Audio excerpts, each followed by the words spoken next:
को आप श्रवण करें। नवरात्र विधानेन संपूज्य जगदम्बिकां नवाहोहि पुराणं च देव्यः भागवतं शृणु। तो यहाँ पर कहते हैं कि हे नारद जी कहते हैं कि हे वसुदेव जी, आप नवरात्र विधान से, नवरात्रि के विधान से जगदम्बिका को 9 दिनों तक उनकी पूजा करके देवी भागवत महापुराण की कथा का श्रवण करें। पहले देवी की पूजा करें, देवी की पूजा करके फिर 9 दिनों तक श्रीमद् देवी भागवत महापुराण की श्रवण करें। इसके श्रवण करने से, देवी के पुराण की कथा का श्रवण करने से क्या हो जाएगा, तो हमको शीघ्र ही सिद्धि की प्राप्ति हो जाएगी। इसके श्रवण करने मात्र से पुत्रम अवाप्स्यसि, पुत्र रूप फल की प्राप्ति हो जाएगी। भक्ति को देने वाली है, मुक्ति भी दूर नहीं रहती। देवी भागवत के पुराण कथा के श्रवण करने से भोग और मोक्ष से दूर नहीं रहते। जो कोई भी स्त्री अथवा पुरुष है इस देवी भागवत पुराण की कथा का श्रवण करता है, उसको शीघ्र ही फल की प्राप्ति हो जाती है। तो इस प्रकार से तो देवी भागवत पुराण की कथा, तो नारद जी से कहा, नारद जी ने जब ऐसा कहा तो नारद जी की वाणी सुन करके वसुदेव जी कहते हैं, हे नारद मुनि, आप ही मैं आपके मुखारविंद से ही मैं देवी भागवत पुराण की कथा का श्रवण करना चाहता हूँ। आप मुझको देवी भागवत महापुराण की कथा का श्रवण कराएं, देवी महात्म को सुनाएं और देवी भागवत पुराण की कथा श्रवण कराएं। जब इस प्रकार से जब प्रश्न किया, प्रार्थना करी, तो प्रार्थना को सुन करके नारद भगवान ने वसुदेव जी को देवी भागवत महापुराण की कथा का श्रवण कराया। कहते हैं सबसे पहले देवी की, कहते हैं जो विघ्न आदि आते हैं उसको निवृत्त करने के लिए देवी का जो 9 अक्षर वाला मंत्र है उसका पाठ कर लेना चाहिए। ओम ऐं ह्रीं क्लीं चामुंडाय विच्छे, इस प्रकार से इस मंत्र का जाप कर लेना चाहिए। और जाप करके नव अक्षर वाला मंत्र का जाप करें और मार्कंडेय पुराण के अनुसार देवी स्तोत्र का पाठ करें, जिसका नाम दुर्गा सप्तशती है। दुर्गा सप्तशती का पाठ करें इस प्रकार से, और देवी भागवत पुराण की कथा का श्रवण करें। और जैसे इस प्रकार से नारद जी ने फिर मार्कंडेय पुराण की परंपरा के अनुसार विधि विधान से ऐसा देवी भागवत पुराण, मार्कंडेय पुराण में वर्णित जो देवी स्तोत्र है उसका पाठ करने लगे। और कहते हैं प्रथम स्कंद पाठ किया, इत्यादि पूजा पाठ करी, और प्रथम स्कंद से लेकर के 12वें स्कंद तक देवी भागवत महापुराण की कथा को नारद जी ने वसुदेव जी को सुनाया।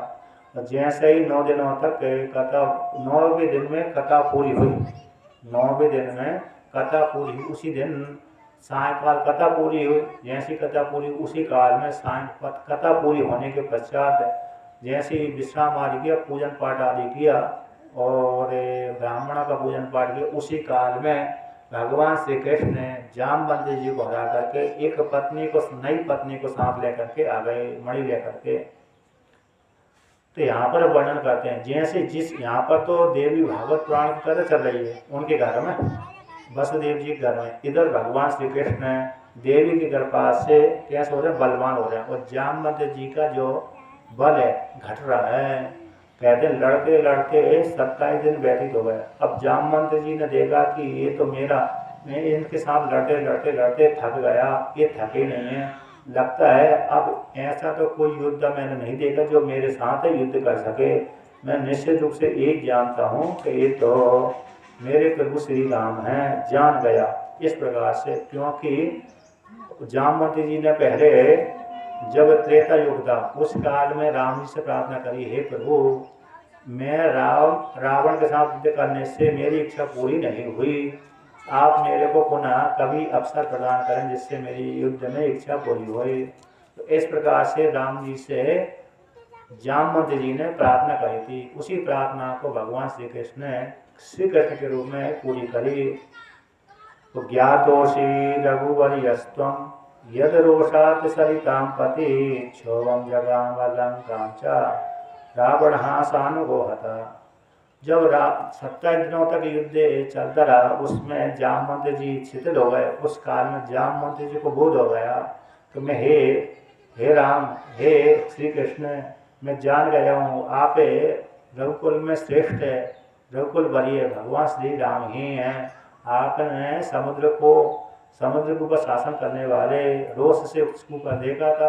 कहते हैं आप समुद्र के ऊपर शासन करने वाले भी थे, तो आपने रोष के द्वारा जैसे समुद्र को देखा उसी सामने वह हाथ जोड़ करके आपके पास में खड़ा हो गया।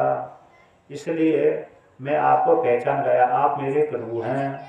तो इस प्रकार से जब जामवंती ने जान लिया कि ये कोई साधारण मनुष्य नहीं बल्कि मेरे प्रभु श्री राम ही हैं, तो ऐसा जानने के पश्चात भगवान श्री कृष्ण ने युद्ध करना बंद कर दिया। बंद करने के पश्चात जामवंती जी ने पूछा, हे प्रभु आप यहाँ किस कारण से आए हैं, इस गुफा में मेरे पास में किस कारण से आए हैं। तो भगवान जामवंती जी ने जैसे ही प्रश्न किया तो प्रश्न को सुनकर कहते हैं, भगवान श्री कृष्ण कहते हैं कि मैं इस मणि को लेने के लिए आया हूँ। इस मणि के कारण मेरे ऊपर कैसा लग गया, आक्षेप लग गया, कलंक लग गया, झूठा कलंक कि मैंने मणि के लोभ से प्रसेन को मार दिया, जबकि मैंने तो प्रसेन को मारा नहीं। इसलिए उसी अपने कलंक को धोने के लिए इस मणि को लेने के लिए आया हूँ। जब इस प्रकार से जब जामवंती जी से कहा तो जामवंती जी ने कहा, ठीक है महाराज, मणि को ले जाइए, मेरे पास में एक कन्या है, उस कन्या को मैं आपको अर्पण करता हूँ। तो मैं अपनी कन्या को आपके साथ पाणी ग्रहण संस्कार कर देता हूँ, आप मेरी पुत्री को आप अपनी पत्नी ग्रहण करें, स्वीकार कर लें। तो जामवंती जी ने अपनी पुत्री जामवती का भी भगवान श्री कृष्ण के साथ विवाह कर दिया, दे दिया, दान कर दिया। तो उसी काल में कहते हैं भगवान श्री कृष्ण जामवती को साथ लेकर के मणि को कंठ में धारण करके द्वारका में पहुंच गए। जिस दिन वसुदेव जी के यहाँ पर 9 दिनों तक चलने वाली देवी भागवत पुराण की कथा समाप्त हुई, जिस दिन समाप्त हुई उसी दिन पहुँचे, इससे पहले नहीं पहुँचे। तो कहते हैं भगवान श्री कृष्ण को नई पत्नी को साथ दे करके सारे नगर की स्त्री पुरुष से माता पिता प्रसन्न हो गए। सातां पत्नीं समाधाये मणिं कंठे तदा ददते अभिमन्त्र्याक्षराजं च प्रतस्ते द्वारकां प्रति। कहते पत्नी को लेकर के मणि को कंठ में धारण करके और दशरथ जामवंत से विदा लेकर के और भगवान श्री द्वारका में चले गए। तो जैसी कथा समाप्त उसी दिन वसुदेव जी ने क्या किया, ब्राह्मणों को भोजन कराया, दक्षिणा दिया और संतुष्ट किया और आशीर्वाद लिया। आशीर्वाद देने के बाद ब्राह्मणों ने आशीर्वाद दिया, और जिस दिन आशीर्वाद दिया ब्राह्मणों ने कथा समाप्ति होने के पश्चात उसी दिन भगवान श्री कृष्ण पत्नी के साथ मणि को गले में धारण करके वहाँ पर पहुँच गए। तो नई भार्या को देख करके, भार्या के साथ कृष्ण को देख करके भगवान वसुदेव जी देव की माता अन्य स्त्री पुरुष से प्रसन्न हो गए और सुख को प्राप्त हो गए। तो देवी भागवत पुराण से क्या हो जाता है, ये सारे संकटों की दूर निवृत्ति हो जाती है, अर्थात पुत्र फल की प्राप्ति हो जाती है। कोई व्यक्ति संकट को प्राप्त हो गया है तो संकट की निवृत्ति हो जाती है और अन्य अन्य फल की भी प्राप्ति हो जाती है। इसलिए ये देवी भागवत महापुराण बड़ा महिमा वाला है। इस प्रकार से एक महात्मा का वर्णन कर दिया कि देवी भागवत पुराण की कृपा से वसुदेव जी को पुत्र फल की प्राप्ति हो गई जो संकट में पड़ गए थे। और एक कल्प में दूसरे कल्प में कहते हैं, किसी कल्प में एकदहा कुंभियोनिष्ठो लोपामुद्रा पतिर्मुनि गत्वा कुमारम् अभ्यर्च्य पप्रच्छ विविधा कथा। किसी काल विशेष में कहते हैं कुंभज योनि यानी अगस्त मुनि, कुंभ से इनकी उत्पत्ति हुई है। तो अगस्त मुनि भगवान कार्तिक के पास में, कुमार कार्तिक के पास में दक्षिण भारत में, उस काल में कुमार कार्तिक दक्षिण भारत के क्रौंच पर्वत पर निवास करते थे, जो श्रीशैल पर्वत है वहाँ पर निवास करते थे। तो वहाँ पर अगस्त मुनि उनके पास में गए और उनके पास में जाकर के अगस्त मुनि ने कहा कि हे कुमार कार्तिक, आप ज्ञानी हैं, आप मेरे को देवी की महिमा का श्रवण कराएं, देवी की महात्मा का वर्णन कराएं और देवी के पुराण का पाठ कराएं, श्रवण कराएं। तो उसकी विधि आदि का वर्णन करें, महात्मा का श्रवण कराएं, देवी पुराण की कथा का श्रवण कराएं। जब इस प्रकार से अगस्त मुनि ने प्रार्थना करी, तो अगस्त मुनि की वाणी को सुन करके तो कहते हैं, स्कंद भगवान कहते हैं, श्रीमदे भागवते महात्म्यम को वक्तुम विस्तारात् क्षमः शृणु संचेप्तो ब्रह्मन् कथिष्यामि सांप्रतम्। स्कंद भगवान कहते हैं कि हे मुनि, श्रीमद् भागवत महापुराण के महात्म को विस्तार कहने में कौन समर्थ है। आता तो हे ब्राह्मण देवता, मैं तुमको संक्षेप से देवी की महिमा का वर्णन करूंगा, विस्तार पूर्वक तो कर ही नहीं सकता। तो इस प्रकार से कहते हैं, जो कोई भी स्त्री पुरुष देवी भागवत पुराण की कथा का श्रवण करता है तो देवी उसके हृदय में बैठ जाती है, और उसको कुछ भी जो जिस सिद्धि की इच्छा से, जिस फल की इच्छा से देवी भागवत पुराण की कथा का श्रवण करता है, देवी उसको उस फल को दे देती है, प्रदान कर देती है। तो यहाँ पर वर्णन करते हैं उसी के महात्म्यों को लेकर कहते हैं, किसी एक और महात्मा का वर्णन करते हैं कि किसी काल विशेष में श्राद्ध देव नाम के एक मनु हुए थे। उन्होंने क्या किया था कि उस काल में उनका संतान नहीं थी, तो संतान की प्राप्ति के लिए मित्रावरुण को वशिष्ठ भगवान को पुरोहित बनाया, और मित्रावरुण को ऋत्विज बना करके यज्ञ किया।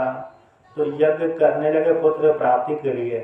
तो वहाँ पर वर्णन करते हैं कि जब श्राद्ध देव ने पुत्र प्राप्ति के लिए वशिष्ठ भगवान से यज्ञ करवाया, तो यज्ञ में यज्ञ आरंभ हो गया। यज्ञ आरंभ होने के पश्चात उस काल में जो श्राद्ध देव नाम के राजा थे, मनु थे, उनकी पत्नी श्रद्धा जो थी, श्रद्धा देवी ऋत्विजों के पास चली गई, और ऋत्विजों के पास में जाकर के ऋत्विजों से कहा कि हे ऋत्विजों, मुझको पहले तो कन्या चाहिए, तो इसलिए पुत्र नहीं चाहिए, पहले कन्या चाहिए।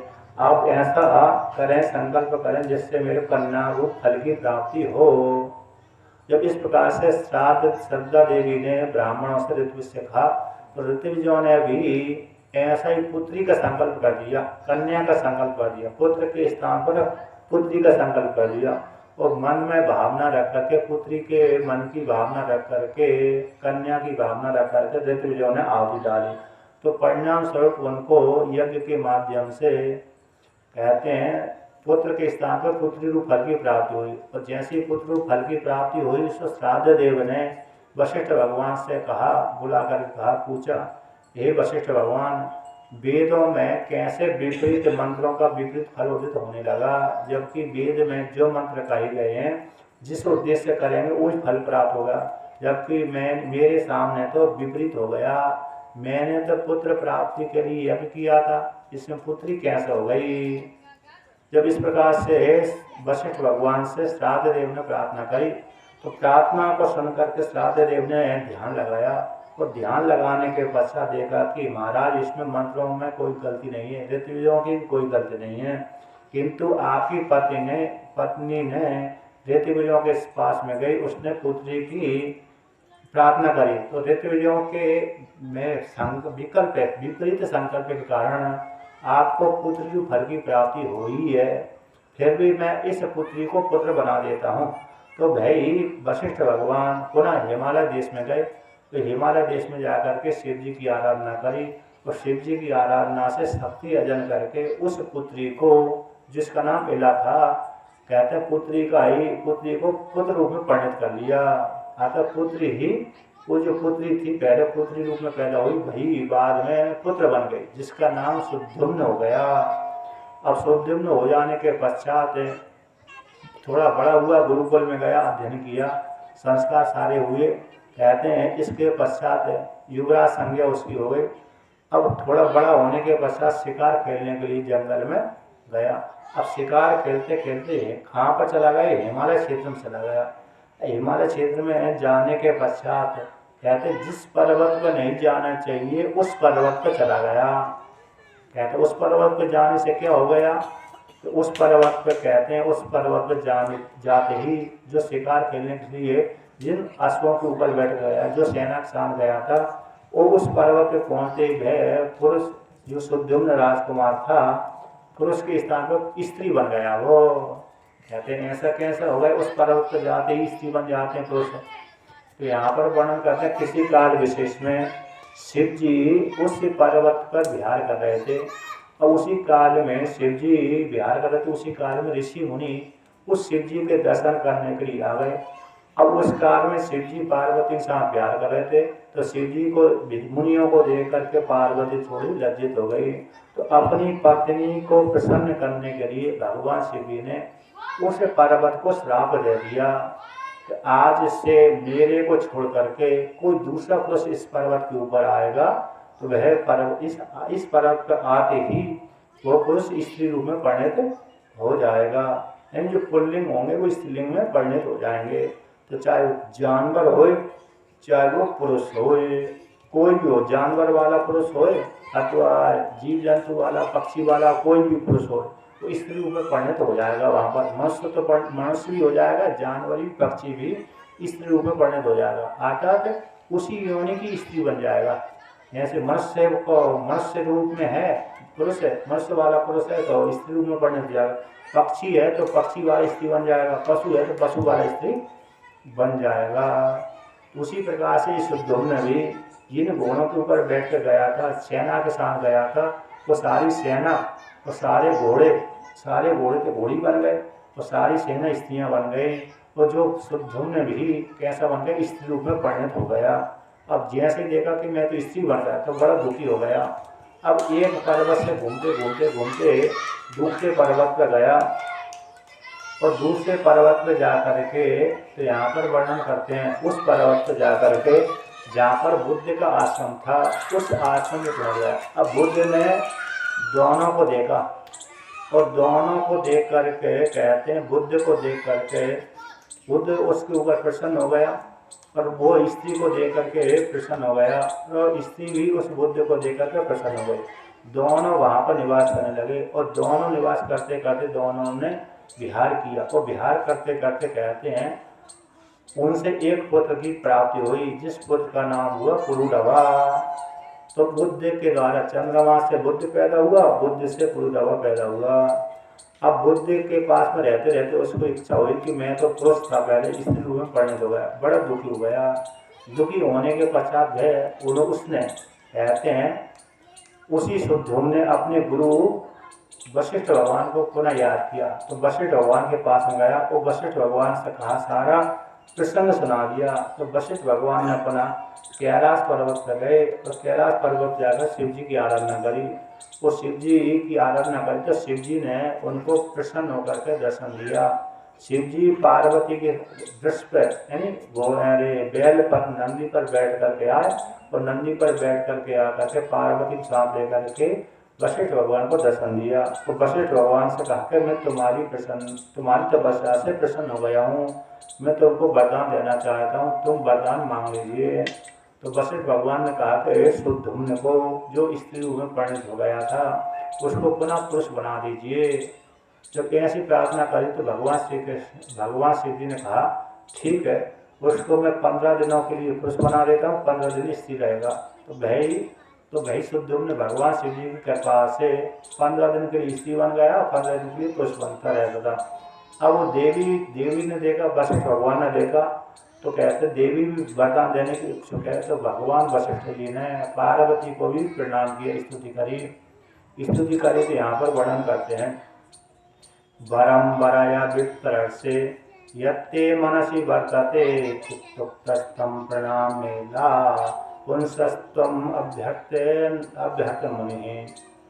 तो कहते हैं इस प्रकार से भगवान की स्तुति करी और देवी की स्तुति भी करी। यहाँ पर जय देवी महादेवी भक्तानुग्रह कारिणी, जय सर्वेश्वराराध्ये जय अनंते गुणालय। हे देवी आपकी जय हो, हे महादेवी आपकी जय हो, भक्तों के ऊपर अनुग्रह करने वाली देवी आपकी जय हो। सारे स्वरों के द्वारा, अश्वों के द्वारा, सभी के द्वारा आराधित देवी आपकी जय हो। जय अनंत गुण वाली, अनंत गुणों की खान देवी आपकी जय हो। इस प्रकार से देवी की स्तुति करी। तो देवी ने भी कहा कि हे वशिष्ठ भगवान, आपका जो शुद्धोम्न है घर में जा करके मेरी कथा का श्रवण करेगा। देवी भागवत पुराण की नवाय पारण विधि से उठ करके देवी भागवत पुराण की कथा का श्रवण करेगा तो उसको कैसे हो जाएगा, शीघ्र ही हमेशा के लिए वो सत्य की प्राप्ति हो जाएगी। अर्थात कैसे हो जाएगा, जो 15 दिन के लिए भगवान शिव जी ने प्रदान किया था कि 15 दिनों तक पुरुष रहेगा, 15 दिनों तक स्त्री रहेगी। तो भगवान माता पार्वती ने भी कह दिया कि नहीं, हमेशा के लिए पुरुष बना रहेगा। इस प्रकार से तो देवी ने, पार्वती ने और शिव जी ने दोनों ने वरदान दे दिया। तो भाई शब्दुम्न देवी की कृपा से हमेशा हमेशा के लिए पुरुष बन गया। नहीं तो शिव जी ने तो मात्र 15 दिनों के लिए दिया था। तो बाद में मरने के पश्चात अपने पुत्र पुरुदवा को राज दे करके कहते हैं बस सायुज देवी के लोक को चला गया।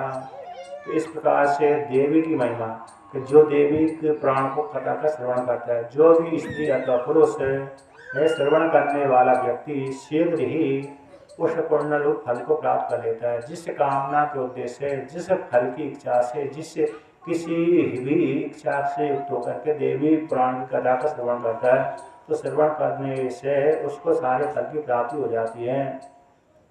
इस प्रकार से वर्णन किया। अब यहाँ पर वो और आगे कहते हैं कि जो कैसी है देवी भागवत पुराण, तो यहाँ पर वर्णन करते हैं देवी कहाँ पर निवास करती है कि मणिद्वीप में निवास करती है। वो देवी को किसने गाया गया है, देवी में क्या प्रतिपाद्य है कि धर्म हो धर्म सुतेन यत्र गदित हो नारायणे नामलहा ते देव्या हिमे भूवते भगवती गीता च गीता स्वयं। ये देवी भागवत पुराण धर्म का पुत्र जो नारायण है, उस नारायण ने इसमें धर्म का प्रतिपादन किया है। और देवी ने भी, देवी अपने मुखार बिंद से देवी गीता को स्वयं ही वर्णन किया गया है। अब इस प्रकार से इसमें धर्म अर्थ काम को मोक्ष को चारों पुरुषार्थ को देने वाला परम पुरुषार्थ छुपा हुआ है। चारों पुरुषार्थ को देने वाला एक पुराण है।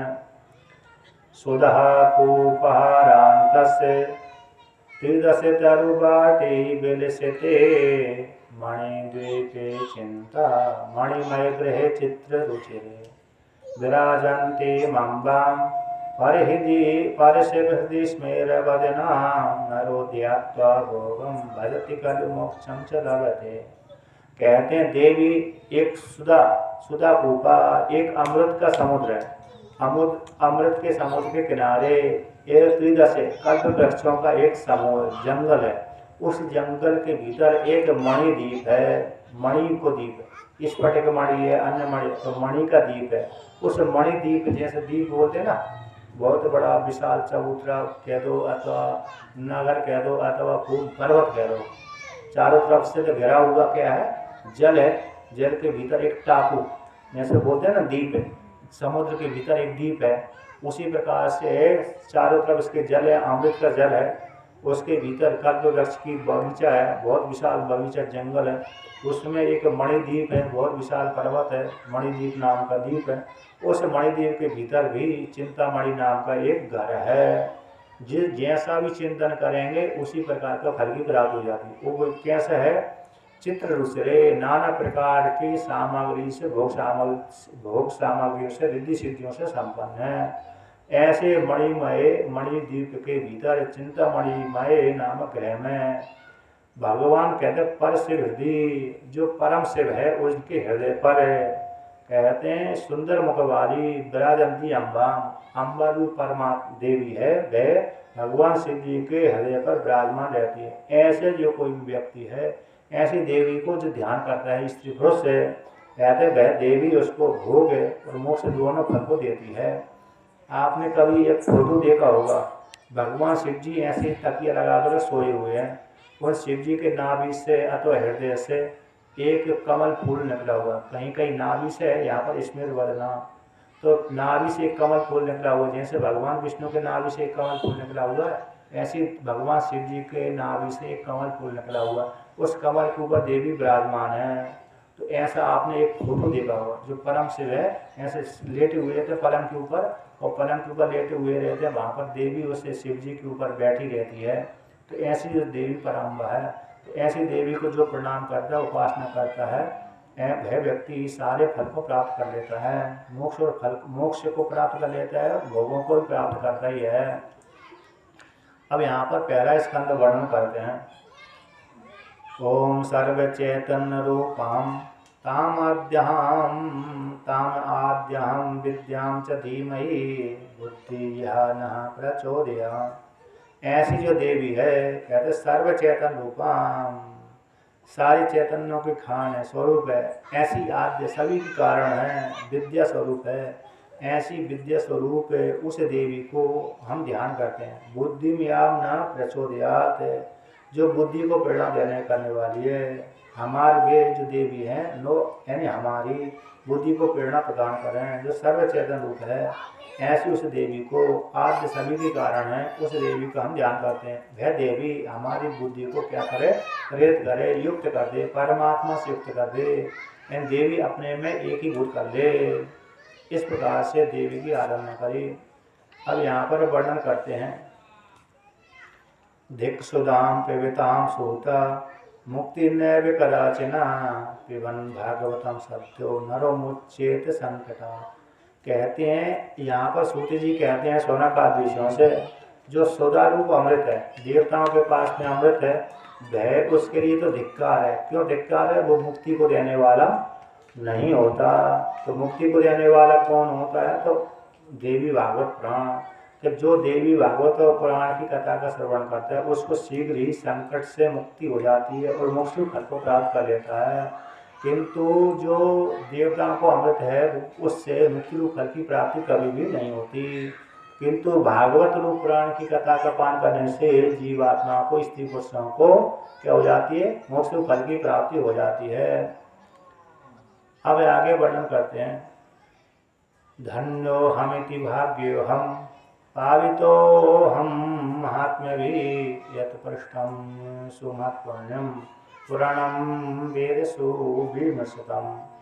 सूत जी बोले, हे मुनिजनों, मैं धन्य हूँ और कैसे महान भाग्यशाली हूँ। आपके द्वारा जो मेरे से पूछा गया महात्म, ये कहते हैं जो महात्म पूछता है वो भी धन्य हो जाता है, जो सुनता है वो भी धन्य हो जाता है। प्रश्न करने वाला भी धन्य होता है और कहने वाला वक्ता भी धन्य हो जाता है, पुण्यात्मा हो जाता है। प्रश्न करने से उत्तर की प्राप्ति होती है। तो इस प्रकार से आपने मेरे से देवी की महात्म का श्रवण किया, तो देवी की श्रवण करने से आपको भी पूर्ण रूप फल की प्राप्ति, मेरे को पूर्ण रूप फल की प्राप्ति।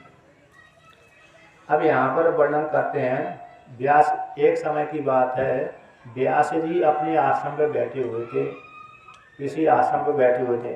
तो वहाँ पर उनके मन में इच्छा हुआ, उन्होंने विवाह नहीं किया। विवाह न करने के पश्चात उनके मन में विचार हुआ कि बिना पुत्र के गति नहीं होती, स्वर्ग फल की प्राप्ति नहीं होती। अपुत्रस्य गतिर्नास्ति स्वर्गो नैव च नैव च पुत्रादन्यतर नास्ति परलोकस्य साधनम। कि अपुत्र वाले की गति नहीं होती, स्वर्ग आदि फल की प्राप्ति नहीं होती, और परलोक का साधन तो पुत्र ही है। पुत्र से छोड़ करके दूसरा कोई साधन नहीं है। इस प्रकार से दुखी होकर चिंतन कर रहे थे, और कैसे मेरे को पुत्र फल की प्राप्ति होगी। अब उन्होंने विचार किया, यदि विवाह करता हूँ तो बड़ा संकट, संसार जाल में फंस जाऊंगा, और बिना स्त्री के पुत्र फल की प्राप्ति कैसे होगी। जब इस प्रकार से चिंतन कर रहे थे, चिंतन करते करते करते यहाँ पर कहते उसी काल में नारद जी आ गए, और नारद जी से कहा, नारद जी को प्रणाम किया, और नारद जी से कहा कि नारद जी ने देखा कि हे व्यास जी, आप किस कारण से चिंतित कर रहे हो, चिंता कर रहे हो। तो नारद जी ने की वाणी को सुन करके व्यास जी कहते कि मेरे को पुत्रों को लेकर चिंता हो रही है कि बिना पुत्र की गति की प्राप्ति नहीं होती, इसलिए मैं किसकी शरण में जाऊं, किसकी आराधना करूं, तो मेरे को समझ में नहीं आए। जब इस प्रकार से नारद जी इससे प्रश्न किया, तो नारद जी इससे प्रश्न होने के पश्चात नारद जी ने कहा कि तुम देवी भागवत महापुराण की कथा का श्रवण करो, देवी की उपासना करो, जिससे तुमको पुत्र फल की प्राप्ति हो जाएगी, देवी तुम्हारी कृपा करेगी। तो उसी काल में यहाँ पर वर्णन करते हैं। तो किसी काल विशेष में जब इस प्रकार से कहा, तो देवी की महात्मा का वर्णन नारद जी भगवान ने इनको सुनाया। किसको सुनाया? भगवान ने व्यास भगवान को सुनाया। तो किसी काल विशेष में भगवान माता लक्ष्मी ने भगवान विष्णु को श्राप दिया था। तो यहाँ पर वर्णन करते हैं, शृण्वन्तु मुनयः सर्वे सावधानः समन्ततः चरितं देवदेवस्य विष्णु परम तेज।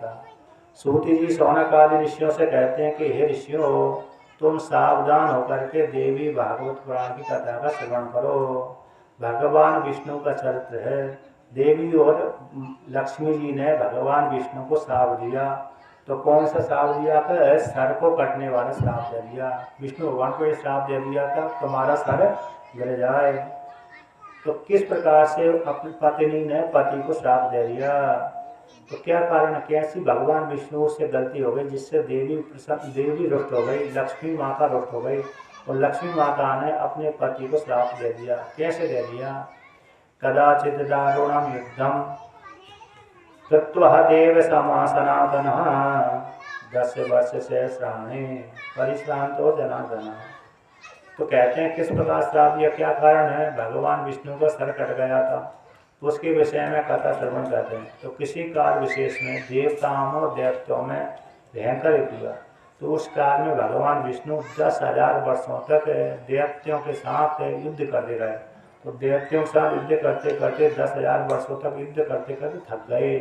तो थकने के पश्चात कहते हैं कि युद्ध क्षेत्र से थोड़ा बाहर होकर के किसी स्थान पर जाकर, समतल स्थान पर जाकर के कहते थक करके 10 युद्ध क्षेत्र को छोड़ करके समभूमि पर, तो समभूमि पर जाकर के शुभ स्थान पर जाकर के पद्मासन लगा करके बैठ गए। और धनुष्य को यहाँ पर वर्णन करके धनुष को क्या करके टेढ़ा लगा करके, आज से धनुष को यहाँ से टेढ़ा करके आकर यहाँ पर रस्सी को टिका करके, तो टिका करके रस्सी को टिका करके उसे बैठ गए। और बैठते बैठते थक गए थे, 10,000 वर्ष तक थक गए थे, 10,000 वर्षों तक युद्ध करके जब थक गए थे तो बैठने के कारण थोड़ा आश्रय सहारा लगा करके, रस्सी का सहारा लगा, धनुष की रस्सी से युक्त होकर के धनुष की जो रस्सी होती है उसको सहारा लगा करके बैठ गए, तो निद्रा में चले गए। तो पद्मासन लगा करके धनुष की रस्सी को कंठ देश में आधार बना करके, कंठ देश में धरा स्थितम, कंठ देश में धारण करके आधार बना करके थोड़े लेट से गए, आके बैठ से गए, टिक से गए। जब से गए तो कहते हैं थोड़ा उनका भार कैसा है, धनुष की रस्सी पर चला गया। अब जब धनुष की रस्सी पर जैसे ही गया उसी काल में धनुष की रस्सी पर भार दे करके टिका करके निद्रा को प्राप्त हो गए। वो सो गए। क्यों सो गए? कहते श्रांत देव दुर्भात जातस्तत्र अतीन्द्रता। निद्रा न आने कारण, थक जाने से, देव योग से उनको निद्रा आ गई। और निद्रा आ गई तो कहते सोते ही रहे। जब सोते ही रहे तो बहुत काल हो गया। अब बहुत काल हो जाने के पश्चात देवताओं को कुछ काम हुआ भगवान विष्णु से। भगवान विष्णु के लोक में गए तो भगवान विष्णु अपने लोक में थे ही नहीं। तो जब नहीं हुए थे, यज्ञ आदि करना होगा देवताओं को, जब देखा तो भगवान विष्णु नहीं है तो उन्होंने ध्यान लगाकर देवताओं ने, भगवान ब्रह्मा जी ने, भगवान शिव जी ने देवताओं में ध्यान लगा कर देखा तो देखा कि भगवान विष्णु तो इस स्थान पर सो रहे हैं। तो वहाँ पर जाकर के गए पुनः और जाकर के देखा, सारे देवता जाकर के देखा भगवान विष्णु सो रहे हैं। और सो रहे हैं तो फिर किस प्रकार से इनको जगाएं? तो जगाने की चेष्टा निमित्त करने लगे। कहते हैं सोने वाले व्यक्ति को नहीं जगाना चाहिए। सोने वाले व्यक्ति को जगाते हैं दोष लगता है, पाप लगता है। निद्रा भंगम कथम कार्य चिंत्यतम सर्वोत्तम। तो कहते हैं निद्रा कार्य है, निद्रा भंग का कार्य कैसे करना चाहिए, कैसे करें? अब निद्रा भंग, किसी को सोया हुआ व्यक्ति किसी को जगा दिया तो वहाँ पर कहते हैं उसको जगाने वाले को दोष लगता है। अब ब्रह्मा जी ने विचार किया कैसे भगवान विष्णु को जगाया जाए। तो ऐसे चिंतन करके वामी को उत्पन्न कर दिया, जो दीमक है दीमक को उत्पन्न कर दिया। और दीमक को उत्पन्न करके दीमक से कहा कि हे दीमक, तुम भगवान विष्णु को जगा दो, आकर तुम इस धनुष को खा जाओ। जो धनुष को जब खा जाएगी, दीमक खा जाएगी तो फिर धनुष का टूट जाएगा। और टूट जाएगा तो जो सारा लगा हुआ धनुष का रस्सी के द्वारा धनुष को टेढ़ा करके उसके रस्सी को बस हो गए थे, लेट गए थे। तो कहते हैं उस धनुष से जब टूट जाएगा तो अपने आप ही रस्सी ढीली हो जाएगी। रस्सी ढीली हो जाएगी तो अपने आप ही उनकी नींद खुल जाएगी। इसलिए तुम इस रस्सी को खा जाओ, इस धनुष को खा जाओ।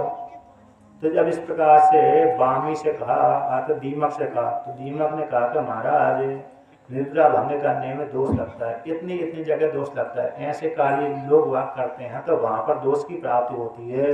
तो कहाँ पर दोष की प्राप्ति होती है?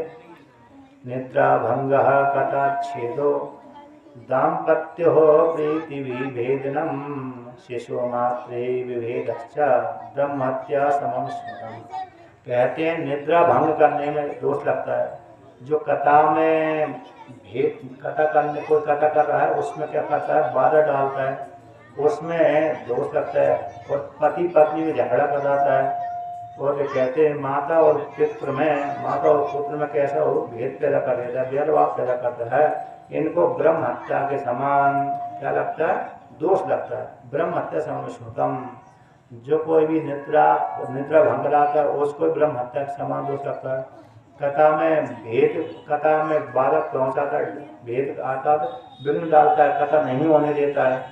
कोई व्यक्ति कभी कभी कथा नहीं होने देता है, विघ्न डाल देता है, तो उसको भी ब्रह्म हत्या के समान पाप लगता है। और पति पत्नी में झगड़ा करा देता है अकारण, तो उसको भी ब्रह्म हत्या के समान क्या लगता है, दोष लगता है, पाप लगता है। और माता और पुत्र में क्या कर देते, भेदभाव करा देता है, तो उसको में भी क्या होता है, ब्रह्म हत्या के बराबर पाप लगता है। इसलिए हम कैसे बिना कारण के ही हम निद्रा भंग करें, ये निद्रा भंग करते हैं भगवान विष्णु की, तो हमारे ऊपर भी ब्रह्म हत्या के बराबर पाप लगेगा। और व्यक्ति बिना स्वार्थ के पाप कार्य अन्य कार्य नहीं करता। हम यदि कोई पाप कार्य करें तो कोई ना कोई स्वार्थ होना चाहिए। सर्वः स्वार्थ बसो लोकः कुरुते पातकम किलः तस्मादहं करिष्यामि स्वार्थमेव परभक्षणम्।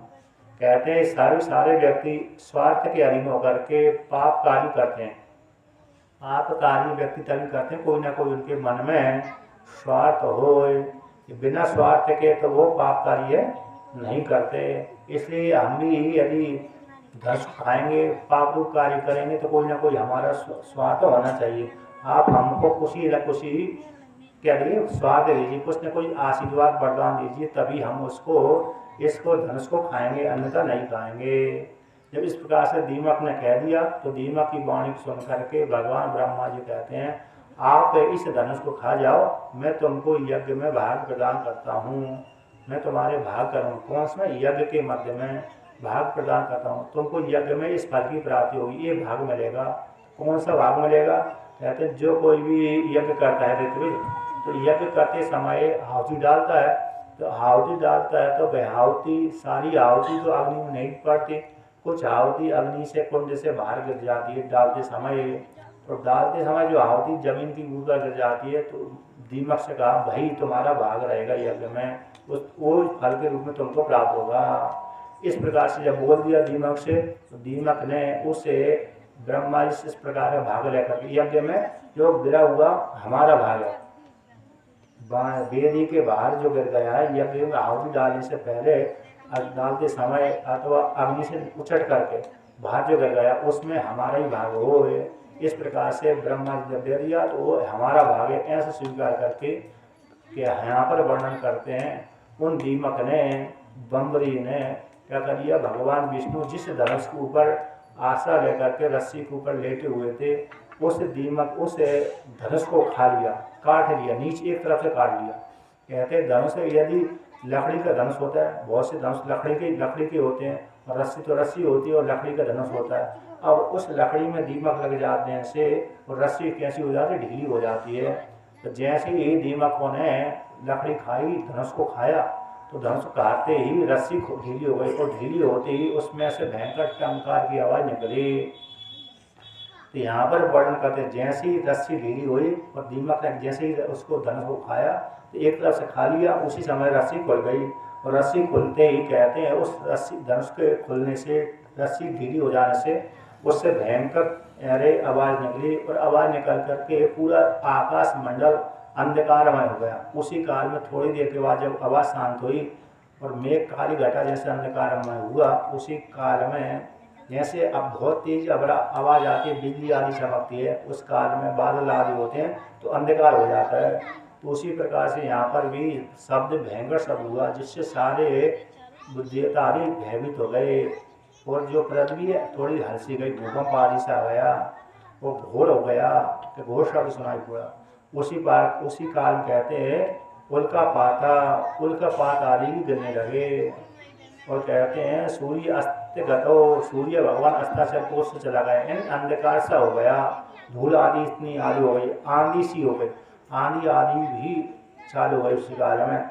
थोड़ी देर के बाद जब शांत हुआ, आकाश शांत हुआ, वायुमंडल शांत हुआ, तो यहाँ पर वर्णन करते हैं उसी काल में भगवान विष्णु जिस धनुष के ऊपर सोए होते, धनुष की रस्सी जैसी ढीली, उसी के प्रभाव से, रस्सी के प्रभाव से भगवान विष्णु का सिर धड़ से अलग हो गया, कट गया।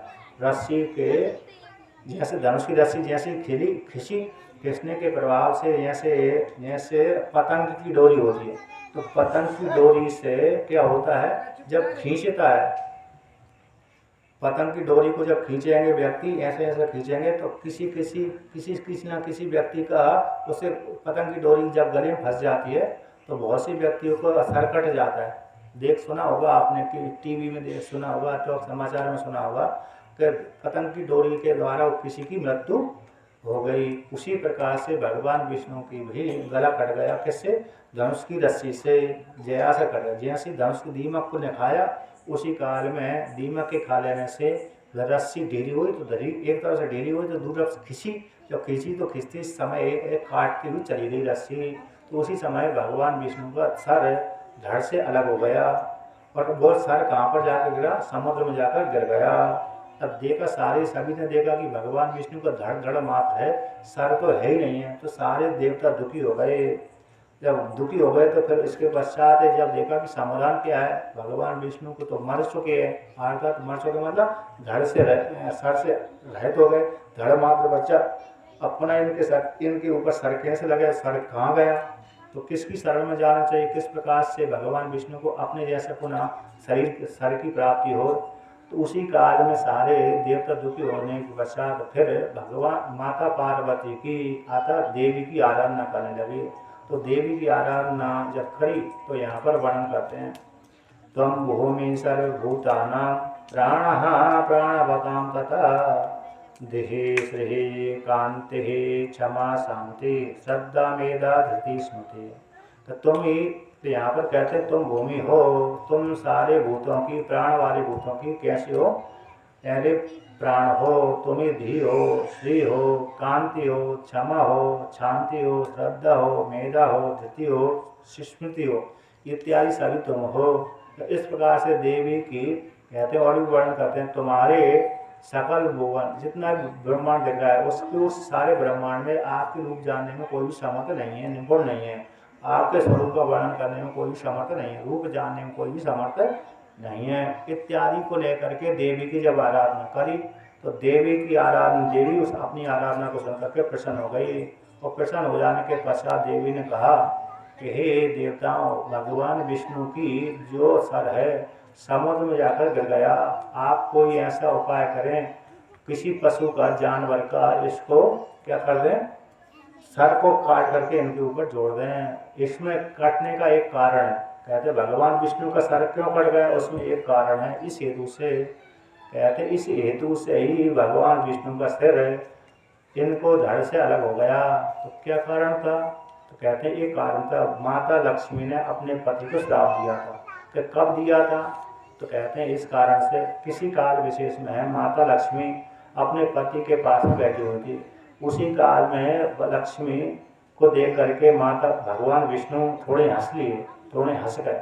तो हंसी को देख करके माता लक्ष्मी को शंका हुई कि भगवान विष्णु ने मेरे मुख में कोई कमी देखी है, इसी कारण से मेरे ऊपर हंसे हुए हैं। अथवा लक्ष्मी ने ऐसा समझा कि हो सकता है भगवान विष्णु ने मेरे कमी देख ली और कमी देख करके मेरे स्थान पर किसी दूसरी को स्त्री को लाना चाहते हैं, अर्थात मेरी सौतन लाना चाहते हैं, अर्थात दूसरा विवाह करना चाहते हैं। तो दूसरा विवाह कर लेंगे तो मेरे को बड़ी शंका हो जाए, संशय हो जाएगा। इस प्रकार से थोड़ी डर सी गई और डर गई तो थोड़ा क्रोधित हो गई। तो ऐसा उन्होंने माना कि सब पत्नी, अर्थात भगवान विष्णु मेरे जो पति देव हैं दूसरी पत्नी को लाना चाहते हैं और मेरे को छोड़ना चाहते हैं।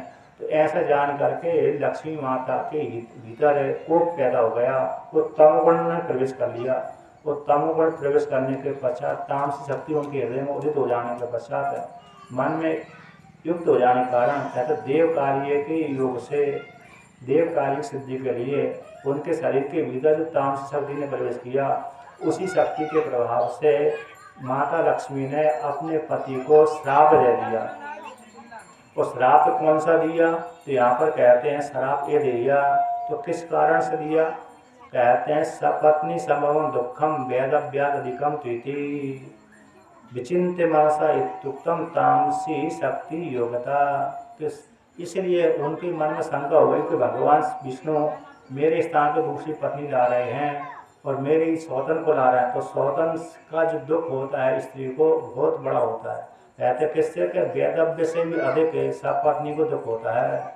इसलिए विधवा होना अच्छा है लेकिन सपत्नी होना ठीक नहीं है। ऐसा जानकर के उसने भगवान विष्णु को श्राप दे दिया। कौन सा? इदम पततु ते सरा, जिस सिर से मेरी हंसी उड़ाई है वह सिर तुम्हारा गिर जाए। ऐसा कहती है। ऐसा माता लक्ष्मी ने अपने पति को श्राप दे दिया। अब पति ने श्राप दे दिया तो अपने भाग्य को सौभाग्य को नाश करने वाले श्राप दे दिया। अब क्यों दे दिया? कहते पत्नी सपत्नी के कारण है, सपत्नी दुख के कारण ही भगवान विष्णु को श्राप दे दिया। अब दे दिया तो कहते मूर्खता को लेकर के, स्त्री स्वभाव को लेकर के। कहते स्त्रियों में ये स्वभाव के लक्षण होते हैं। अंधतम साहसम माया मूर्खत्वम अतिलोभतः अस्वचम निर्दयत्वम च स्त्रीणाम दोष स्वभावजा। ये स्त्रियों में स्वाभाविक दोष से इतने दोष पाए जाते हैं। इसको लेकर के मूर्खता भी एक उनमें दोष पाया जाता है। मिथ्याचरणम साहसम माया अतिलोभता अपवित्रता दयाहीनता इत्यादि स्त्रियों में स्वाभाविक दोष पाए जाते हैं। तो मूर्खता को लेकर के एक दोष मूर्खता को लेकर के माता लक्ष्मी ने अपने पति को श्राप दे दिया। इदम शरीर सिरा ते पततु। कहते हैं इदम पततु ते सिरा, तुम्हारा सर गिर जाए। तो इस प्रकार से स्त्री स्वभाव से, भावी कल्पना से, काल योग से उनके मुख से ऐसा श्राप निकल गया। उसी श्राप के कारण ही धनुष की रस्सी से भगवान विष्णु का सिर कट गया। कहते हैं वो सिर कट करके रस्सी से साप के योग से लवण अम्बुधु आकर जल में जाकर गिर गया। तो देवी ने कहा कि हे देवता, तुम इस अश्व का जो घोड़ा है उस अश्व को, घोड़े का सिर भगवान विष्णु के सिर पर काट करके जोड़ दो। क्योंकि एक दैत्य ने, हयग्रीव नाम का दैत्य हुआ, उस दैत्य ने मेरी आराधना करी और मेरी आराधना करके उसने वरदान ये मांगा कि हे देवी मेरे को अजर अमर होने का वरदान दे दो, अतः मैं किसी के हाथ से मृत्यु न हो। जब उसने ऐसा मांगा तो मैंने कहा जातस्य ही में ध्रुवम मृत्युर्ध्रुवम जन्म मृत्युश्च मर्यादा चेदशीलों के भविष्य कथम अन्यथा। जो जन्म लेता है वो मरता है, तो जो मरता है वो जन्म लेता है। जन्म लेने वाले को निश्चित मृत्यु होती है। ये लोक में मर्यादा है, इस मर्यादा को कैसे अन्यथा कर सकते हैं? ऐसा इसलिए तुम हे राक्षस, हयग्रीव नाम के राक्षस, तुम ऐसा कोई दूसरा मृत्यु का वरदान मांग लीजिए। तो जब इस प्रकार से देवी ने कहा तो देवी की वाणी सुनकर कहा हयग्रीव ने कि मेरे नाम वाला आता हयग्रीव जिसकी हो उसी के हाथ से मेरी मृत्यु हो, अन्यथा किसी दूसरे के हाथ से मेरी मृत्यु न हो। तो इस प्रकार से देवी से वरदान मांगा। देवी ने भी तथास्तु बोल दिया, ठीक है तुम्हारी मृत्यु हयग्रीव नाम से ही होगी। हयग्रीव हाय यानी घोड़े, घोड़ा का सिर जिसके धड़ पर जुड़ा हुआ है उसी के हाथ से तुम्हारी मृत्यु होगी, दूसरे किसी स्त्री पुरुष से मृत्यु नहीं होगी। उसी देवी के श्राप से भगवान विष्णु कहते हैं, भगवान विष्णु का भी पुनः एक घोड़े का सिर, देवताओं के बीच में एक आसपास में घोड़ा था, तो विश्वकर्मा ने उस घोड़े के सिर को काट लिया और घोड़े के सिर को काट करके सारे देवताओं के सामने ही काट करके भगवान विष्णु के धड़ के ऊपर जोड़ दिया। तो भगवान विष्णु पुनः जीवित हो गए और भगवान विष्णु का ये अवतार हो गया हयग्रीव नामक अवतार। तो हयग्रीव इस प्रकार से अवतार हुआ था। आता किसको मारने के लिए? हयग्रीव नाम के राक्षस को मारने के लिए। तो भगवान कुछ काल के पश्चात हयग्रीव देवी के प्रभाव के कारण देवताओं को, राक्षसों, देवताओं को, मनुष्यों को, ऋषियों को परेशान करने लगा। तो वही राक्षस के साथ भगवान विष्णु का भयंकर युद्ध हुआ। युद्ध होने के पश्चात कहते हैं उसी भगवान विष्णु ने क्या किया, उस हयग्रीव नाम के राक्षस को मार दिया। अब आगे वर्णन करते हैं कि किसी काल विशेष में लेकर के कहते हैं मधु कैटभ के साथ भगवान विष्णु का युद्ध हुआ। तो जब भगवान ब्रह्मा जी का दिन समाप्त हो जाता है तो भगवान विष्णु शेष शैया के ऊपर सोते हैं। सोने के पश्चात भगवान ब्रह्मा जी सो जाते हैं। जब अगले दिन भगवान ब्रह्मा जी उठते हैं, उस काल में सारी पृथ्वी जलमय बनी रहती है, जल की भीतर डूबी रहती है और भगवान विष्णु शैया शेष शैया के ऊपर सोते रहते हैं। उसी काल में मधु कैटव नाम के दो राक्षस दैत्य भगवान विष्णु के कान के महल से उत्पन्न होते हैं। और महल से उत्पन्न होने के पश्चात कहते हैं, यहाँ पर वर्णन करते हैं, वो उत्पन्न होने के बाद समुद्र में खेलते रहते हैं। अब खेलते खेलते खेलते संयोगवश से उन्होंने कई वर्ष व्यतीत हो गए। अब व्यतीत होने के पश्चात उनके मन में ये विचार उत्पन्न हुआ कि ये हम किससे उत्पन्न हुए, हमारे माता कौन है, पिता कौन है। ये बिना कारण के कार्य की उत्पत्ति नहीं होती। कोई ना कोई हम जो कार्य है, कोई ना कोई कारण होना चाहिए। तो बिना कारण के कार्य नहीं हो सकता। इसलिए हम निश्चित रूप से हम उत्पन्न हुए हैं, तो हमारे पिता कौन हैं। तो इस प्रकार से उन्होंने जानने की इच्छा करी।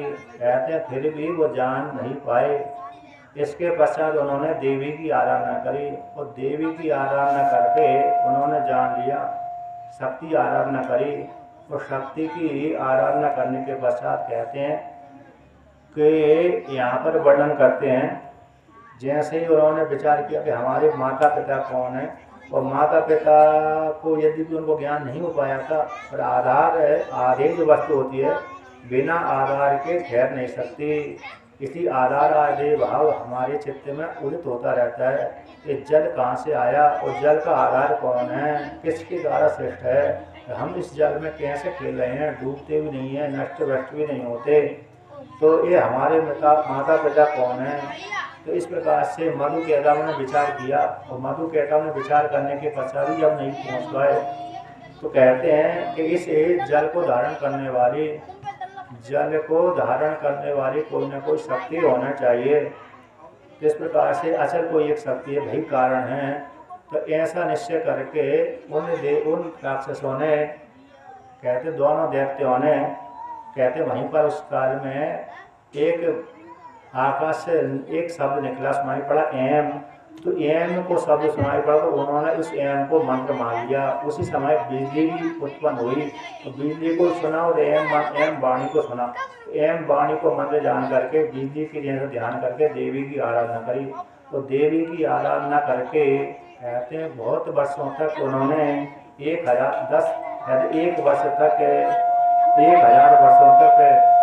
1000 वर्षों तक उन्होंने दोनों ने आराधना करी। आराधना को सुन करके कहते जब थोड़े से खिन्न हो गए, उसी काल में आकाशवाणी उनके सामने आई। तो आकाशवाणी ने कहा कि हम तुम दोनों के ऊपर प्रसन्न हो गए हूँ, तुम मेरे से वरदान मांग लो। आकाशवाणी सुन करके उन्होंने कहा कि हे देवी, हमको इच्छा मृत्यु का वरदान प्रदान करें। इस प्रकार से तो देवी ने कहा ठीक है, तातु तुम्हारी मृत्यु कैसे हुई, इच्छा मृत्यु की अनुसार ही होगी। इस प्रकार से देवी के वरदान के प्रभाव से उनकी मृत्यु कैसे होगी, इच्छा मृत्यु। अब कहते स्वेच्छा से ही तुम मरोगे, किसी दूसरे के द्वारा। जब तुम इच्छा होगी तभी मरोगे, जब तुम दूसरे को मरने का वरदान दोगे तभी तुम्हारी मृत्यु होगी, स्वेच्छा के द्वारा। और दूसरे की इच्छा से मृत्यु नहीं होगी, बल्कि स्वयं की इच्छा से मृत्यु होगी। इस प्रकार से देवी जो आकाशवाणी वरदान लेकर के अंतर्धान हो गई। उसी काल में कहते कुछ दिन समुद्र में घूमते घूमते ब्रह्मा जी को उन्होंने देखा। और ब्रह्मा जी को देख करके कहते हैं घूमते घूमते आकाश मंडल में गए, वहाँ पर ब्रह्मा जी को देखा। और ब्रह्मा जी को देख करके उनको विचार हुआ, ब्रह्मा जी से आकर कहने लगे कि हे ब्रह्मा जी, हमारे साथ युद्ध करो, तो या तो युद्ध करो, अन्यथा कैसे करो, इस आसन को छोड़ दो। कहते ये आसन वीर के द्वारा भोग करने की योग्य है। वीर भोग्यम इदम स्थानम सात्रो असी तेजासु गई। वीर के द्वारा भोग्य स्थान होता है, कायरों के द्वारा नहीं। इसलिए आप हमारे साथ युद्ध करो अथवा स्थान छोड़ दो। तो ब्रह्मा जी ने देखा कि मैं तो इनके बल को जानता नहीं हूँ, किस प्रकार से मैं इनसे साथ युद्ध करूँगा। न जाने हम बलम नूनम एतयोर्वहयता ततम् अज्ञाते तु बलम कामम नैव युद्धम प्रशस्यते।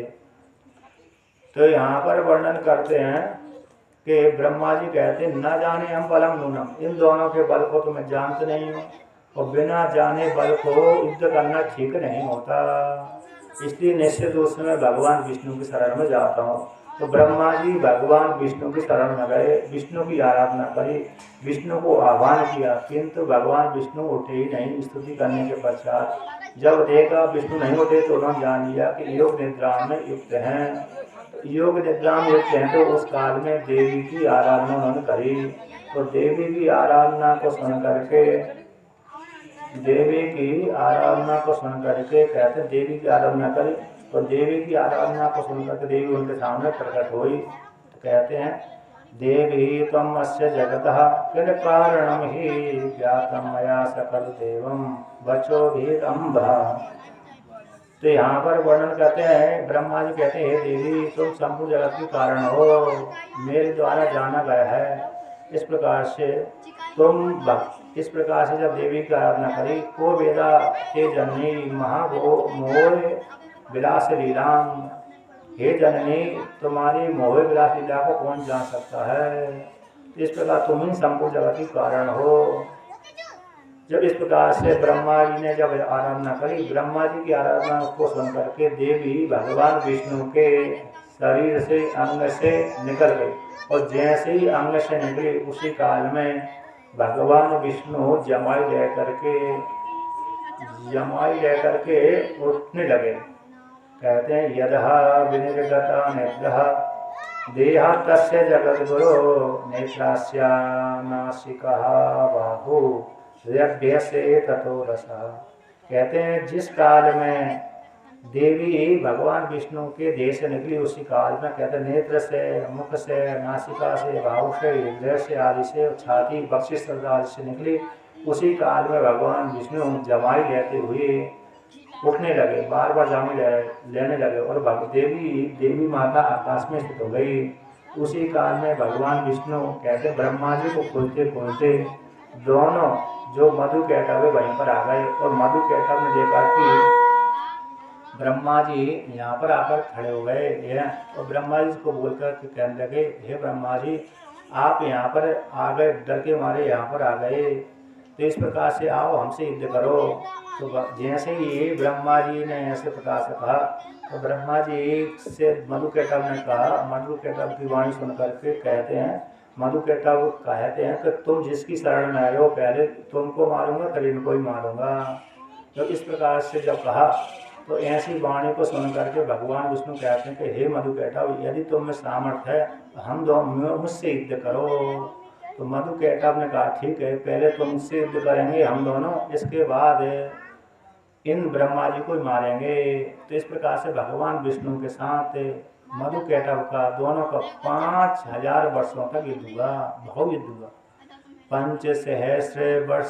पंच वर्ष सहस्राणि यदा जातानि युद्धतः हरिणः चिंतितं तत्र कारणं मरणे तयो। कहते 5000 वर्षों तक भगवान विष्णु का मधु कैटव के साथ युद्ध हुआ। तो कहते हैं मधु हारता था तो कैटव युद्ध करता था, कैटव हारता था तो मधु युद्ध करता था, किंतु भगवान विष्णु तो लड़ ही रहते थे दोनों में। कहते हैं भगवान विष्णु का मधु कैटव के साथ 5000 वर्ष तक युद्ध करते रहे, किंतु मधु कैटव हारे नहीं। भगवान विष्णु थोड़े खिन्ने भाव को प्राप्त हो गए। मधु कैटव वह कहने लगे, मधु कैटव को देख करके देखा इनकी शक्ति घटी नहीं है और मेरी शक्ति घट गई, क्या कारण है, किस प्रकार से इनकी मृत्यु होगी। अब विचार करने लगे, विचार करने के बाद कहते हैं थक से गए, और थकने के पश्चात कहते हैं कुछ चिंता को प्राप्त हो गए। वो चिंता को प्राप्त हो जाने के पश्चात वो कहते हैं उसी काल में यहाँ पर वर्णन करते हैं, भगवान विष्णु कहते हैं कि हे मधु कैटव मैं थक सा गया हूँ, थोड़ा सुस्ता लेने दीजिए, आज का थोड़ी देर के बाद फिर विश्राम करेंगे। देखो तुम दोनों तो बारी बारी से मेरे साथ युद्ध करते हो, एक थकता है तो दूसरा युद्ध करता है, दूसरा थकता है तो एक युद्ध करता है, और मैं तो युद्ध करता ही रहता हूँ, इसी में थक गया हूँ। ऐसे लोग वीर जो जो धर्म से युक्त हैं, धर्मवीर होते हैं, इन लोगों के ऊपर प्रहार नहीं करते। तो किन लोगों के ऊपर प्रहार नहीं करते? तो यहाँ पर वर्णन करते हैं, श्रांते भीते त्यक्त शस्त्रे पतिते बालिके ततः प्रहरन्ति न वीरास्ते धर्म ऐसा सनातना। जो थका हुआ है, भीत है, जिसने शस्त्र को त्याग कर दिया है, बालक है, पतित गिरा हुआ है, ऐसे जो इतने लोगों के ऊपर है, कहते वीर जो पुरुष है वे प्रहार नहीं करते। ऐसा धर्म सनातना। इसलिए मैं थक गया हूँ। अब तुम दोनों तो बारी बारी से थक करके विश्राम कर लेते हो, मैं तो थक ही नहीं पाता हूँ। इसलिए कुछ देर के बाद मैं विश्राम करके, आप भी थोड़ा विश्राम कर लीजिए, मैं भी विश्राम कर लेता हूँ। थोड़ी देर के बाद फिर युद्ध करेंगे।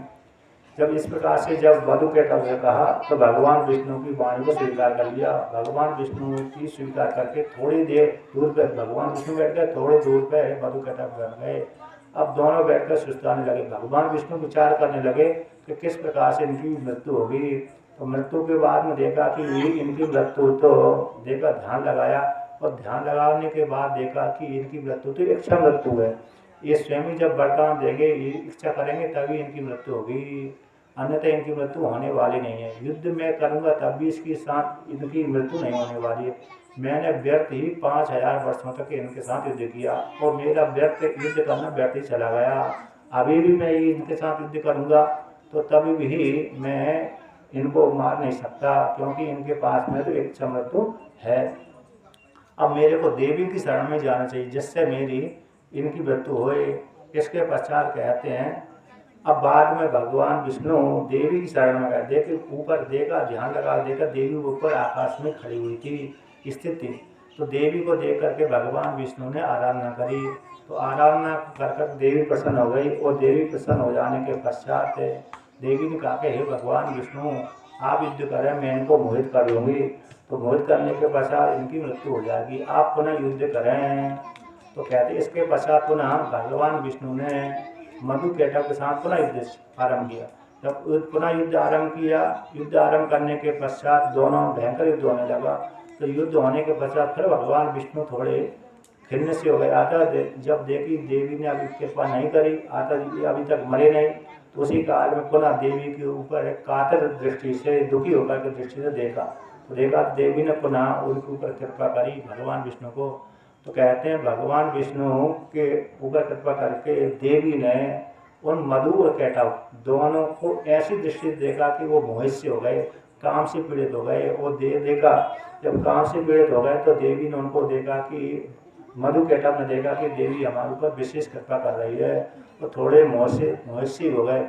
अब मोहित होने के पश्चात देवी के देखने के पश्चात वो थोड़े एक स्थान पर खड़े हो गए, अर्थात युद्ध नहीं किया। जब युद्ध नहीं किया तो भगवान विष्णु ने उसी प्रकार अवसर जान करके देखा खड़े हुए हैं और देवी मेरे ऊपर कृपा कर रही है और देवी की भी ऐसी इच्छा है। तो भगवान विष्णु ने अपनी तरफ से मधु केटव से बोल दिया कि हे मधु केटव, आपके समान बलवान मैंने बहुत से दैत्यों के साथ, दानवों के साथ युद्ध किया, किंतु आपके समान ऐसा कोई वीर योद्धा मेरे को मिला ही नहीं। इसलिए आपकी वीरता को देख करके मैं बड़ा प्रसन्न हो गया हूँ, और मैं इसलिए आपके ऊपर प्रसन्न होकर के मैं तो उनको वरदान देना चाहता हूँ। ऐसा भगवान विष्णु ने उन मधु केटव से बोल दिया कि मैं तुम्हारी युद्ध नीति को देख करके, युद्ध को देख करके, बल को देख करके तुम दोनों थकते नहीं हो। अभी तक मैंने जितने भी दैत्यों के साथ, दानवों के साथ युद्ध किया वो सारे मेरे द्वारा पराजित हो गए, किंतु तुम दोनों मेरे साथ पराजित अभी तक नहीं हुए। इसलिए तुम्हारे इस बल को देख करके, योद्धा को देख करके मैं प्रसन्न हो गया हूँ। तुम दोनों को वरदान देना चाहता हूँ, इसलिए तुम मेरे से वरदान मांग लो। जब इस प्रकार से कहा तो ऐसी वाणी को सुन करके कहते मधु केटव ने कहा कि हम वरदान लेने वाले नहीं हैं, हम तो देने वाले हैं, हम ही तुमको वरदान देना चाहते हैं, आप हमसे वरदान मांग लो। तो इस प्रकार से मधु केटव ने कहा। तो मधु केटव की वाणी सुन करके भगवान विष्णु ने कहा कि यदि आप प्रसन्न मुझको वरदान देना चाहते हैं तो आपसे यही वरदान मांगता हूँ कि आप दोनों की मृत्यु मेरे हाथ से हो जाए। जब इस प्रकार से वरदान मांगा तो वरदान को मांग करके मधु केटव ने देखा कि ये तो भगवान विष्णु ने हमको ठग लिया, मोह जाल में फांस लिया। अब कहा मधुकैटभ ने विचार किया सारी जगह तो पृथ्वी जल ही जल है, तो जल ही जल है, तो भगवान विष्णु से कहा कि हे विष्णु, आपने पहले बोला था हम वरदान देना चाहते हैं, तो आप अपना पहले वरदान ये सिद्ध करिए, हमको यही आप कैसे भूमि के ऊपर मारी जहाँ पर सूखा हो, अगर गीला न हो, पानी जल न हो, वहीं पर उसी स्थान पर भूमि पर ही आप हमको मारिए, क्योंकि उस काल में मधुकैटभ ने देख लिया तो भूमि तो जल में डूबी हुई है ही नहीं है। तो उसी काल में भगवान विष्णु ने कहा ठीक है तथा, तो मैं आपको सूखे स्थान पर ही मारूंगा। तो उसी काल में भगवान विष्णु ने कहते अपनी जांघों को फैला दिया। जब जांघों को फैला लिया तो उसी काल में मधुकैटभ ने भी अपने शरीर को बढ़ा लिया, दुगना तिगना कर दिया। तो भगवान विष्णु ने भी उनके दुगने तिगने से भी कई गुना और डबल गुना अपनी जान को बढ़ा लिया। अब देखा कि ऐसी जान को बढ़ा हुआ देख करके मधुकैटभ को भी आश्चर्य हो गया। तो पुनः भगवान विष्णु अपनी वाणी सत्य करने के लिए मधुकैटभ ने अपने सर को भगवान विष्णु को जांघों के ऊपर रख दिया। तो भगवान विष्णु ने भी अपने सुदर्शन चक्र से मधुकैटभ दोनों को मार दिया। तो जैसे ही मधुकैटभ को मारा तो कहते हैं उनकी मेधा है, रक्त आदि है, समुद्र के ऊपर फैल गई। और भगवान विष्णु की जंगा ही पृथ्वी है, तो उसके ऊपर भी भगवान विष्णु के ऊपर रूप जंगा के ऊपर जो मधुकैटभ की चर्बी थी वो भी उसके ऊपर फैल गई। उसी काल से कहते हैं इस पृथ्वी का नाम मेदिनी पड़ गया। उसी काल से ये मृतिका कैसी हो गई, दूषित हो गई, इसलिए मृतिका खाने से दोष लगता है। तो इस प्रकार से भगवान विष्णु ने देवी की कृपा से मधु और कैटभ को मारा। तो एक प्रकार से हयग्रीव नामक भगवान विष्णु ने हयग्रीव नामक राक्षस को मारा देवी की कृपा से। इस प्रकार से यहाँ पर भी देवी की कृपा से मधुकैटभ को मारा। अब यहाँ पर आगे वर्णन करते हैं, सुखदेव जी की कथा को लेकर कहते हैं दो प्रकार के देवी भागवत पुराण के सुखदेव जी अलग हैं और देवी भागवत महापुराण के और सुखदेव जी अलग हैं और भागवत पुराण के सुखदेव जी अलग हैं। भागवत पुराण के सुखदेव जी ने विवाह नहीं किया और देवी भागवत महापुराण के सुखदेव जी ने विवाह किया है। तो यहाँ पर कहते हैं व्यास जी ने जब चिंतित होते थे तो किस प्रकार से पुत्र की प्राप्ति होगी, अयोनिज पुत्र की प्राप्ति कैसे होगी, यदि स्त्री का साथ विवाह करूँगा तो संसार की प्राप्ति हो जाएगी। तो इस प्रकार से भगवान चिंतित होते हुए व्यास भगवान ने भगवान शिव जी के साथ देवी की आराधना करी। तो देवी की आराधना से प्रसन्न, देवी और भगवान शिव जी की आराधना करी। आराधना के प्रभाव से भगवान शिव जी प्रसन्न हो गए और प्रसन्न होकर के भगवान शिव जी वरदान देने के लिए आए।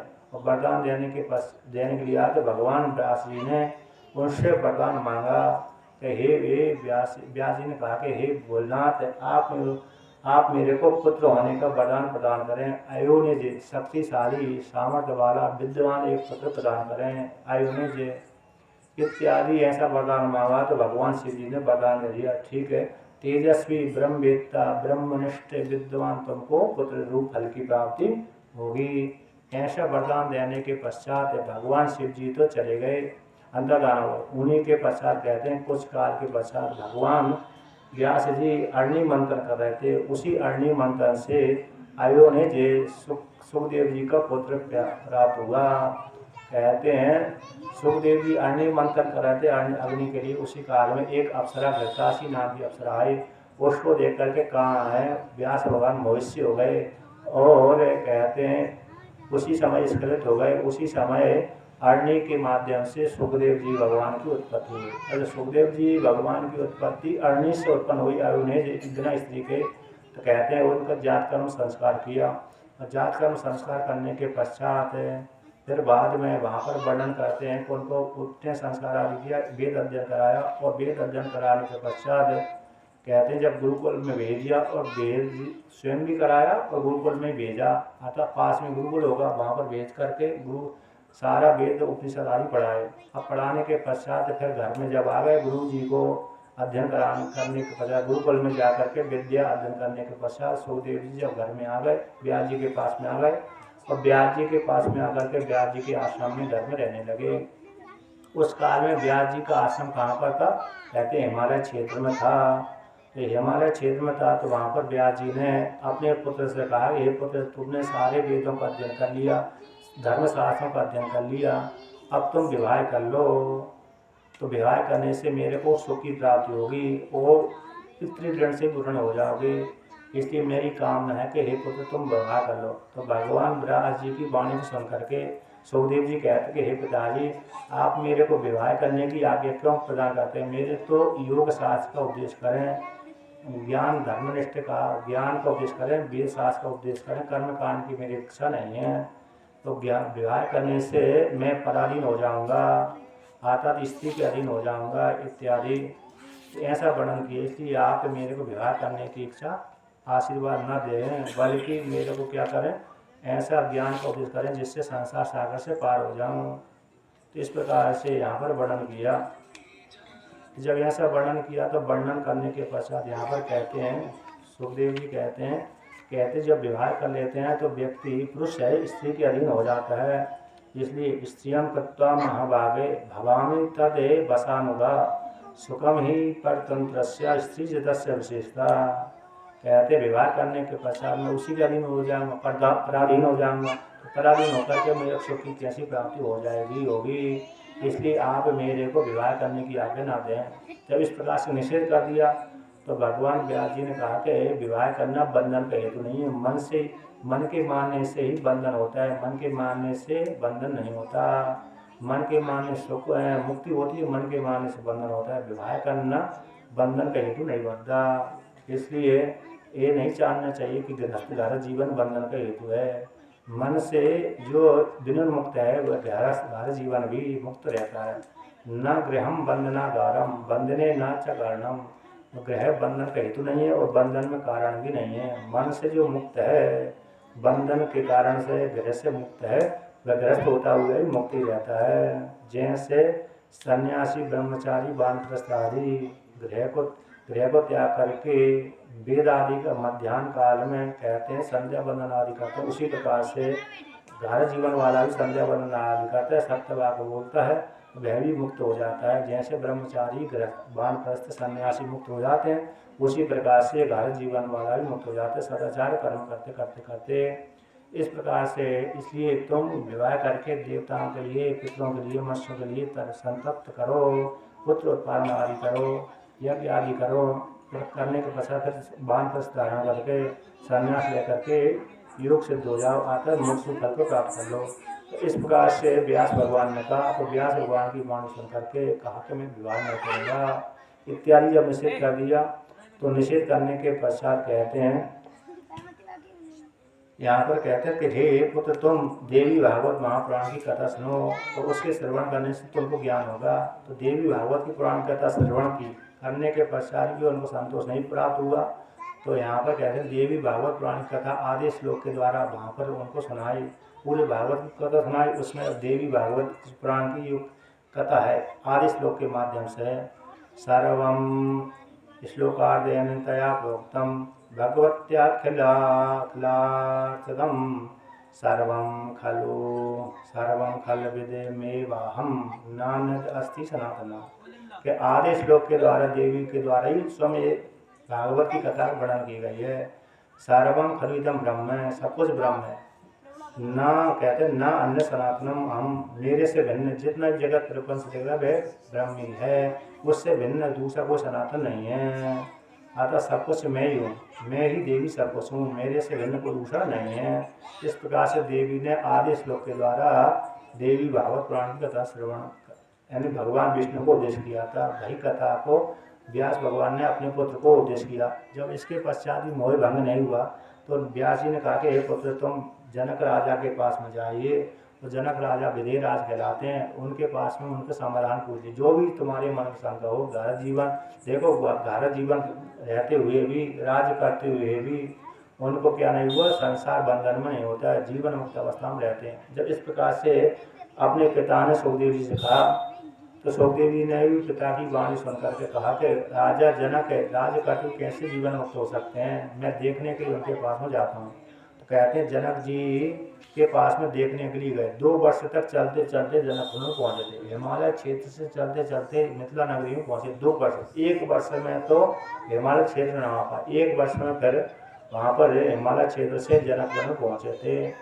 इसके पश्चात वहाँ पर जनक जी ने उनकी खूब स्वागत, पहले परीक्षा ली, फिर बाद में स्वागत सत्कार किया और बाद में सिद्धांत रूप से उपदेश किया कि मन के बन, जैसे देखो मैं शत्रु मित्र के बीच में यदि आप जंगल में भी रहेंगे तो आपके मन में दो कल्पना बढ़ती रहेगी। एक तो भोजन की कल्पना रहेगी, जंगल में रहने पर व्यक्ति को भोजन की कल्पना सताती रहती है, और दूसरी कहीं जो कॉपी आदि की कल्पना बनी रहती, कहीं मेरी कॉपी ना नष्ट हो जाए, उड़ ना जाए, ये भी कल्पना रहती है।